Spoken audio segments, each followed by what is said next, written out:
Donc, je ne suis pas un spécialiste, moi, de la Clifton 8. J'ai rarement testé une Clifton. J'en ai testé parce que on en est au 8e modèle. Je pense que j'ai eu quelques modèles qui me sont passés entre les pieds, mais ça faisait longtemps que je n'avais pas mis les pieds, disons, dans une Clifton. Et je suis particulièrement séduit par cette chaussure pour plusieurs raisons. D'abord parce qu'elle ne manque pas de dynamisme. Et pourtant, hein, on le voit, il y a une semelle qui est quand même très très épaisse. Disons qu'il y a quand même beaucoup de semelles et donc beaucoup d'amortis et donc beaucoup de protection. Et donc, c'est une chaussure qui peut aller très bien sur les longues distances. C'est pour ça, c'est la raison pour laquelle je l'avais mise sur le 100 km. Malgré ça, la chaussure reste dynamique. Cela étant, qu'il ne faut pas oublier avec Hoka, et on le voit très bien, si tu veux, dès que tu enlèves la semelle de propreté, hein, ça s'appelle la semelle de propreté, semelle externe, semelle intermédiaire, semelle de propreté, hein, pour ceux qui ne savent pas. Bref, c'est le système du siège baquet. D'ailleurs, Hoka One l'appelle, comment il l'appelle? Je ne sais plus, mais clairement c'est le système du siège baquet, et c'est pas la première fois que j'en parle, hein. Le système du siège baquet, c'est que là où tu peux te dire, quand tu vois la chaussure, que ton pied se pose ici, en fait ton pied, il se pose ici, si tu veux, tu vois. Donc ça veut dire quoi? Ça veut dire, alors c'est très important parce que ça veut dire que la semelle, elle remonte comme ça et que ton pied vient s'insérer dans la semelle. J'exagère un petit peu, mais le bénéfice, si tu veux, c'est que tu fais vraiment corps avec la chaussure et que ça leur permet, je pense, d'avoir des tiges qui restent très souples sans pour autant perdre de maintien au niveau de ton pied. L'inconvénient de ça, et il y a un réel inconvénient, il y a un vrai inconvénient, c'est que la structure de la semelle, quand tu la touches avec ton doigt, comme ça, tu as beaucoup de force dans les mains, donc ça te paraît souple, mais quand tu mets ton pied dedans, eh ben, c'est beaucoup plus rigide, si tu veux. Donc si tu prends la chaussure qui n'est pas à ta taille, autant la tige, tu vas pouvoir peut-être, si tu veux, à terme, elle va se faire à ton pied, la tige, la semelle, pour qu'elle se fasse à ton pied, mais bon courage, si tu veux, tu vois, ça n'arrivera jamais, quoi. Enfin, tu vas ruiner la chaussure avant que la semelle se fasse à ton pied. Tu vois ce que je veux dire? Parce que c'est une structure quand même voilà, c'est du caoutchouc, c'est de l'EVA, c'est assez rigide. Donc, si tu ne prends pas la bonne pointure chez Hoka, et c'est pour ça qu'à mon avis, Hoka, à moins de vraiment connaître sa pointure, c'est-à-dire d'avoir déjà du Hoka chez soi et être sûr et certain que c'est la bonne pointure, c'est pas une marque qui s'achète sur Internet, c'est une marque qui s'essaye en magasin.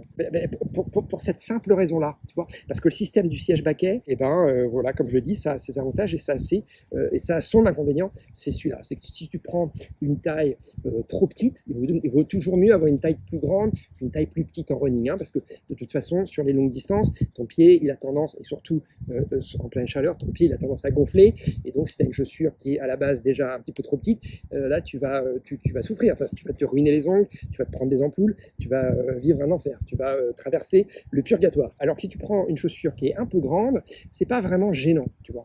Et d'ailleurs on le dit, hein, il faut toujours mettre un pouce. Donc moi je mets largement, hein, un gros pouce de patapouf, c'est-à-dire devant mes chaussures. C'est-à-dire que ça, c'est du 10, pardon, c'est du 44 2 tiers, alors qu'habituellement, dans les autres marques, je suis plutôt du 44. Donc il y a 2 tiers de pointure en plus sur les Hoka, et ça me va parfaitement, si tu veux. Et d'ailleurs, je le répète, depuis que j'ai compris ça, depuis que j'ai eu le déclic qu'il fallait que je prenne une demi-pointure, pas une demi-pointure, 2 tiers de pointure au-dessus, eh bien ça m'a réconcilié avec la marque Hoka et c'est devenu une de mes marques de référence, une de mes marques préférées. Et d'ailleurs, je ne suis pas le seul parce que Hoka, c'est une des marques qui, autant en trail running qu'en route, cartonne absolument. On la voit partout. Je reviens donc sur cette Clifton. Donc, tu vois, elle est partie. En même temps, je la blâme pas, si tu veux, parce que je suis en plein cagnard. C'est un bulldog anglais. Les bulldogs anglais, c'est comme les boxers, ou c'est comme les petits, les chiens qui ont les yeux globuleux, là. Comment on appelle ça? Ah, je sais plus. Ah, c'est les chiens qui ont vraiment des têtes, j'allais dire des têtes d'imbéciles. Non, des têtes bizarres. Qu'il n'a pas, elle a une tête d'imbécile. Non, des têtes bizarres. Bref, je sais plus. Donc, Clifton 8, beaucoup d'amortis, et ça reste dynamique. Et voilà, bah, j'ai rien d'autre à dire, si tu veux. Il y a une coque qui est relativement, enfin, non, c'est une vraie coque, hein, à l'arrière. Ça remonte bien ici, tu vois. Donc du coup, il n'y a pas de frottement parce que ton tendon d'Achille, il est bien pris, il est bien confort. Et souvent, quand ça s'arrête ici, si tu veux, eh ben, tu peux te choper un petit frottement. Et alors là, c'est définitif, hein. Moi, ça m'est arrivé sur le marathon des sables. Et ben, je peux te dire que c'est là aussi, tu traverses le purgatoire. Bref, au niveau de la tige, eh ben, écoutez, je peux témoigner que ça respire. Voilà. Ça respire, pas de souci par rapport à la tige. La languette est très épaisse, enfin très épaisse, elle est bien épaisse, hein, on le voit. Vous vous souvenez sur la Carbonix 2, j'avais eu un problème de languette parce que la languette était tellement fine, et au départ c'est agréable quand tu mets la chaussure, mais quand tu cours avec, ça m'avait un petit peu cisaillé ici sur le devant du pied, la Carbonix, parce que j'avais mis des chaussettes, si tu veux, qui arrivent sous la malléole.